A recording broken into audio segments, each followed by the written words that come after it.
The big storyline is that Paige is going to be reunited with Azzi Fudd out of UConn, and that would be crazy. We know that Paige and Azzi are dating. I want to talk about dating your teammate real quick. If your top two players are in a relationship, right? Does this not have the potential to go awry?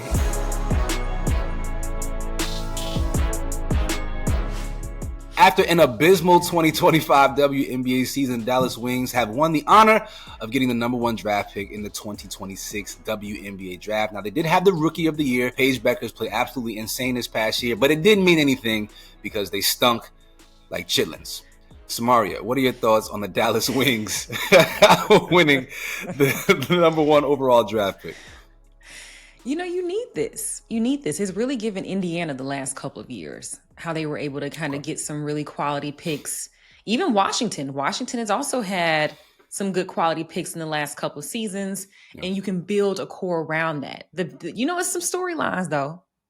The big storyline is that Paige is going to be reunited with Azzi Fudd out of UConn, and that would be crazy. Why is that crazy? We know that Paige and Azzi are dating. Okay. They are a couple. Yes. And so this is going to be one of those interesting storylines. And Azzi right now is playing out of her mind. I know it's early in the season, but I think she's averaging like 21 points a game for UConn. UConn, of course, is one of the best teams right now.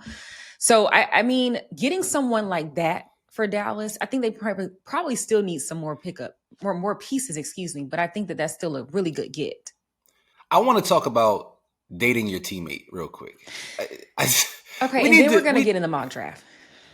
We'll get into the mock draft after. Okay, cool.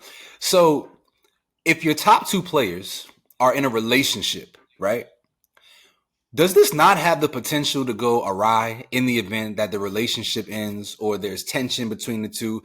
These are still two very young women still developing their own personalities and characteristics and attributes. Let's just say hypothetically, let's just say somebody cheats on the other. How does that play out on the basketball court? How does the negative things that take place in a normal, healthy relationship impact the infrastructure of an entire organization? When I was growing up and I used to have jobs at the mall and so on and so forth, there was a no fraternizing rule. And it was because they wanted to keep the work environment safe and healthy and without bullshit. And I'm just saying, these two young women are dating at 22, 23 years old. At 25, they might not like each other. And they are now the faces of an entire WNBA team. I think this is extremely high risk, potentially extreme high reward. But we just got to be honest about the fact that these young relationships sometimes sizzle out, and a lot of things can take place that mess up the entire ecosystem around them. Yeah, especially because now they are public. We know that in college there is that rule. Gino said no, don't do that. We know we saw it with when I was just saying Alyssa and Dejanay when they was at Baylor. Kim Mulkey was like, "Oh no, we're not doing it." Yep. You know what I mean? And now they're more out. I don't think that they're together anymore. I'm sorry, but whatever they had behind the scenes at UConn work, they just won a national championship. Different. A lot more free time. I know. That's what I'm saying. I'm like, it is different because for one, they're out now. They're out and people are actually aware of what's going on. So you're going to have people chirping or whatever. And this is the pro. I mean, I'm hoping that this is the pros and that you know how to handle yourself if in the event of an argument or separation or whatever. Yo, people try to be divisive in normal teammate situations. Imagine if Jaylen Brown and Jason Tatum were in a relationship. Imagine if they were dating and people trying to be like, yo, who's the Batman and who's the Robin? Like, who? I'm just saying, we gotta be honest. So if I get certain sponsorship and partnership deals as the 1A player and you as the 1B, you don't get. There's a lot of business So you're saying that you think that Dallas maybe should look at other needs and not get Azzi with the number one overall pick? I'm not saying this. I feel like what I'm saying is they might need to do. You saw Forever on Netflix? Yes. Mara Brock Akil. They might need to do like the two main characters in Forever, and before they even get to the WNBA, they might need to just break up and just be friends to start things off. That's not gonna work. But what the priority should be the Work. professionalism at this stage of life. Like but it's not gonna work. A healthy breakup is better than a diabolical one. So if you have a mature breakup, they still gonna be, you know. If you want to hit it every now and again, I understand that. Get a little taste. Get you a little. Okay, let's get into the mock draft.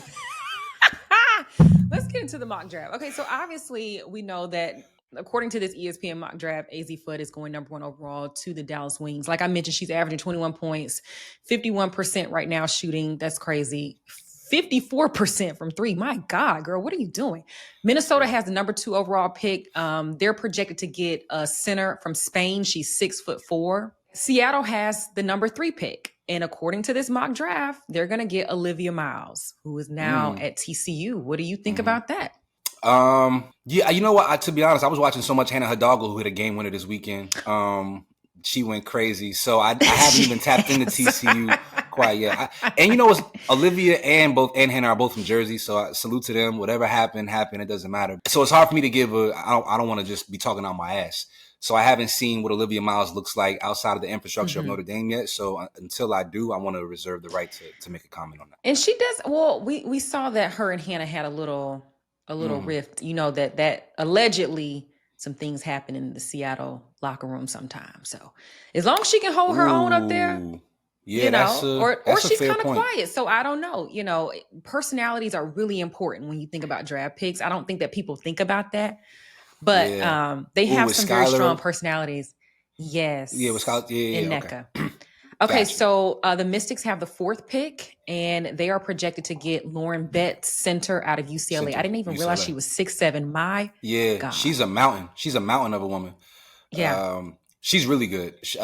She's not that athletic though. She's a little bit slower. So I'm always. It's like the young lady, Audi Crooks. She'll put up like 45 points in the game. Oh, yes. And, you know, on the collegiate level, it looks great. But on a professional level, I don't know whether or not she'll be able to keep up with the athletes in the WNBA. So, you know, Lauren Betts, kind of a similar thing. She kind of reminds me of Stephanie Dolson when she first entered the WNBA. Stephanie Dolson has had a phenomenal career. So she'd have to really expand her offensive game out to the 3-point line to be really effective. But Lauren Betts she could hoop, though, for sure. Yeah, and she's going to be joining Sonya and Kiki. So they, like I was just mentioning, Washington already has a pretty solid young core. They're going to be one to watch. Yeah. Okay, so Chicago has the 5th overall pick, and they are projected to get Flau'jae Johnson. Spicy. Out of LSU. Now, the question is going to be, is Angel Reese going to still be a Chicago Sky come next season? I think so. I think this was her second year, second or third year. Angel it's her Reese. Second, because then last year they went and picked up Haley. Yeah. So it's a lot of LSU girls. It's a lot, and we know how that situation kind of imploded when they were all last on the team together. Angel should still be a member of the Chicago Sky solely because after 2 years, you shouldn't be able to dictate whether or not you want to be in an organization. It's too soon for her to be that polarizing within the infrastructure of that team, especially considering what she brings to the team on the court. Like she's not, she's a superstar in brand. Her game is star. I'll for the sake of star talent on the court. But she shouldn't be able to dictate where she plays quite yet. I think it's a little bit too early, and I'm not for. I love player empowerment, but that would be giving her too much rope. The Flau'jae thing is interesting though because her and Angel don't get along. Allegedly, they're not cool. However you want to frame it. Yeah, like let's be honest. We've seen them say some stuff, or parents have said things on social media. Yeah. That's what I'm like. Y'all got to think about these things when you draft a player. It's like. I know that they paired well together when they were at LSU, but you just don't want unnecessary drama. But if they think that she's the best shooting guard, or maybe not the best because I think A's is the best, but if they think that she's one of the best shooting guards, then they want to get her because of talent. But like I said, personalities is just as important. Yeah. Let me ask you a question. Now, I mean no harm when I ask this question, but because you are a woman, I do want to get your perspective on this.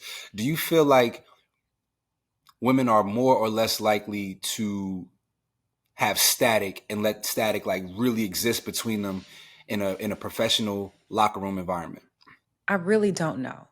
I think it's a toss up because Okay. I think that with men too, there could be some static, but maybe like the men just fight and then I maybe mean, they we've just seen don't. Shaq and Kobe. We've seen teammates not be able Yeah. to remain in close proximity to each other. But I wonder, men and women are different. And, and I just Hmm. wonder, like, if you as a woman feel like sometimes it's more challenging for you to work in the midst of like contention than See, like maybe I've some of your male never, I mean, like I counterparts. was a cheerleader, but I didn't play a sport like that.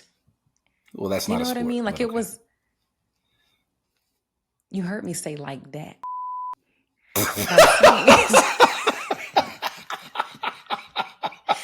What I'm saying is, what I'm saying is that it's a very like, it's a tight group when you're playing like basketball, right? Like, yes, I don't want who's picking me up and we're doing stunts to have beef with me.